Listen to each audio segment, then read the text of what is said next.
یا تواب.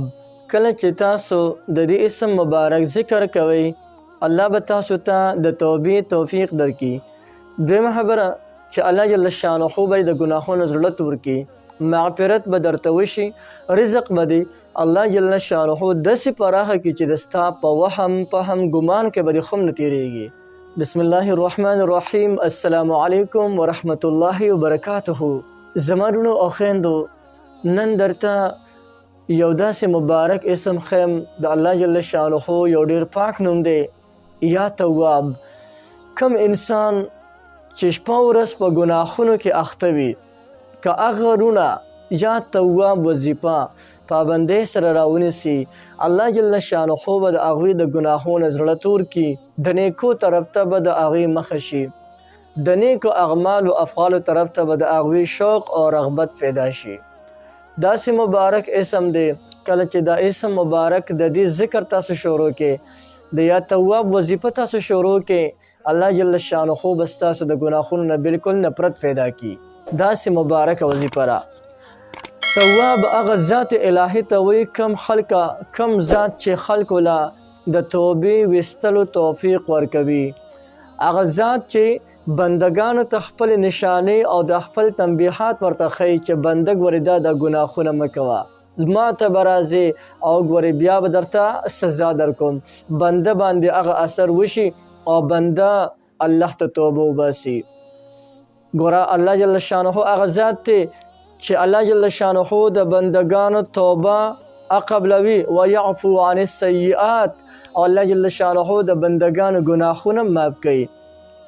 نو چې کله د توبې دروازه اوس هم انسان ته کولاو ده، انسان چې تر څو پورې حدیث مبارک کې راځي د انسان توبه قبلیږي چې تر څو پورې د ده د سا غرغرې ته نه راغلی، او کله چې انسان د ګناه نه توبه وباسي نو دې توبې سره الله جل شانه د انسان ګناه داسې معاف کوي لکه رسول الله صلی الله علیه وسلم مبارک فرمایي څه فرمایي؟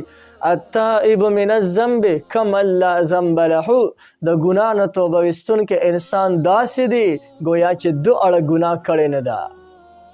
نو د ټول اول موږ له پکار دی چې د ګناهونو نه توبه وباسو. اوس د ګناهونو نه به توبه څنګه وباسو؟ د ګناه نه به زموږ زړه څنګه تورېږي؟ د توبې توفیق به موږ ته څنګه میلاویږي؟ د نیکو طرف ته به زموږ څنګه مخه شي؟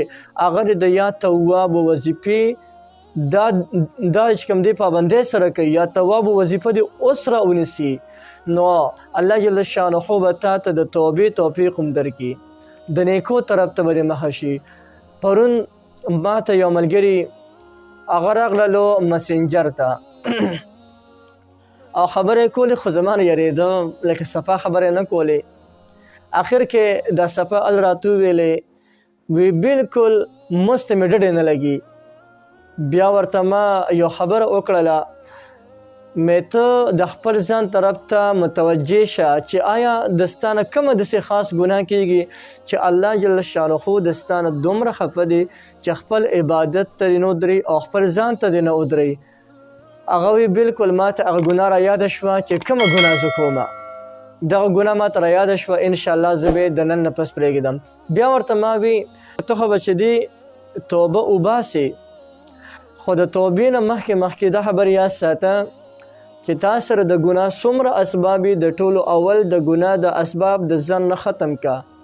کله د ګناه اسباب ختم شول بیا راشه د الله په در کې توبه وباسه، ستا توبه نصوح شي.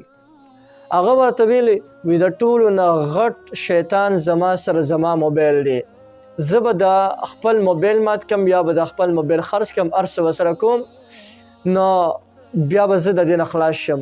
دا خبر یاد ساتئ چې د ګناهونو د کثرت د وجې نه الله جل شانه د بنده نه توفیق اخلي، په خپل عبادت کې ور توفیق نه ورکوي. انسان د ډیرو پریشانو د ډیرو مشکلاتو سره مخامخ و. بیا هغه ویلې بې ادبي دې معافي، خو یو څو چې کوم دي خبرې اترې وکړلې. ما ورته وی په دې کې د دې هېڅ چې دې خبره نشته. کلم چې ته د خپل ځان اصلاح کول غواړې بالکل هر څه ماته کولو ویلی شي، تاسو هم بالکل کولو ویلی شي، لاندې په کمنټ کې هم لیکلی شي، هر څه کې ویلی شي. پر روان ویډیو کې به انشاءالله د هغې اصلاح هم کوو. نو اوس د توبې دپاره د ګناه د معاف کېدو دپاره د ګناه نه د زړه تورولو دپاره د نیکو طرف ته به زموږ شوق څنګه پیدا کېږي او رزق به مو څنګه پراخه کېږي د هغې دپاره تاسو نن د یا توابو د الله جل شانه د دې مبارک نوم وظیفه راونیسئ انشاءالله چې ډېر زر به د دې چې دي اثرات تاسو کوي. اوس هغه وروڼه چې هغه شپه ورځ په ګناهونو کې چې دي هغه مبتلا وي د ټولو اول د خبریان ساتئ ګورئ کم چې د الله تعالی اولیاء دي د الله تعالی اولیاء ډېر زیات ذکرونه کوي لیکن په هغه ذکرونو کې یو خاص ذکر یا تواب هم دی. اوس که یا تواب اسم مبارک دا به څنګه لیکئ دا به ولیکئ توابن دغه رنګې توابن دا به ولیکئ او په یو صح ګناهګار انسان باندې کو یو انسان اوس کی د دې په برکت باندې به هغه ګناهګار انسان د خپلو ګناهونو نه توبه هم وباسي. او کوم یو انسان چې د یا توابو اسم مبارک د دې ذکر په کثرت سره کوي د ګناهونو نه به د زړه مکمل تور وي ګناه ته به د شوق بالکل نه کېږي د نیکو طرف ته به د ده مخه وي توبې توفیق ورته الله تعالی ورکړي. او کله چې یو انسان ښه ډېر د الله جل شانه دا نوم د دې ذکر وکړي د یا توابو ذکر ښه ډېر وکړي او بیا یو ځای ته ورځي او یو ګناهګار انسان ته په یو غرض باندې وګوري دکه به یو قسم د تقوا بیا راغلی که یو ګناهګار انسان ته په یو غرض سره وګوري نو الله جل شانه به هغه ګناهګار ته هم د توبې توفیق ورکړي. دومره ډېره او چې کوم دی هغه لویه پیدې هم ده دغه رنګې او دا د هر یو اسم سره الله جل شانه یو خاص هغه مؤکل پیدا کړی دی یوه ملایکه وله پیدا کړې ده د یا توابو د دې چې دا کم هغه مؤکل دی نو هغه ملایک چې د الله جل شانه د عرش نیولې دی په خپلو اوږو باندې الله ته ډېرې زیاتې مقرب او نږدې ملایکې دي دی د هغې ملایکو د خاصو خادمانو کې یو خادم دی.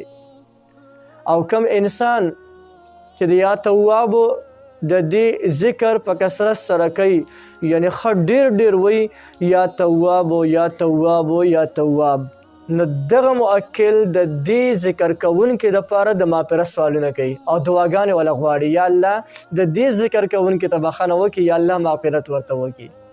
نو چې ملائک درله د مغفرت سوالونه کوي خپله اوس چې کوم دی حساب کوه. او یو انسان دی کم یو انسان چې هغه د رزق نه تنګ راغلی روزي یې لنډه تنګوي نو هغه هم هغه له پکار دی چې په کثرت سره استغفار وایي ډېر ډېر دی وایي استغفار که انسان یې داسې وایي استغفر الله استغفر الله استغفر الله هم ټیک دی. او که یو انسان داسې وایي چې استغفر الله الذي لا اله الا هو الحي القيوم واتوب الیه دا د ټولو بهترین استغفار دی. او که دا نه وایي داسې د وایي استغفر الله ربي من كل ذنب واتوب الیه داسې هم ټیک دی.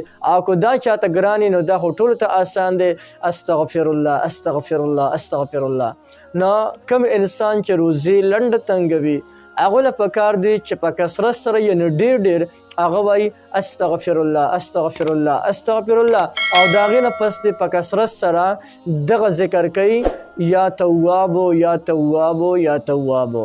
نو انشاءالله الله جل شانه به روزي دومره پراخه کړي چې د ده په وهم فهم او ګمان کې به هم نه تېرېږي.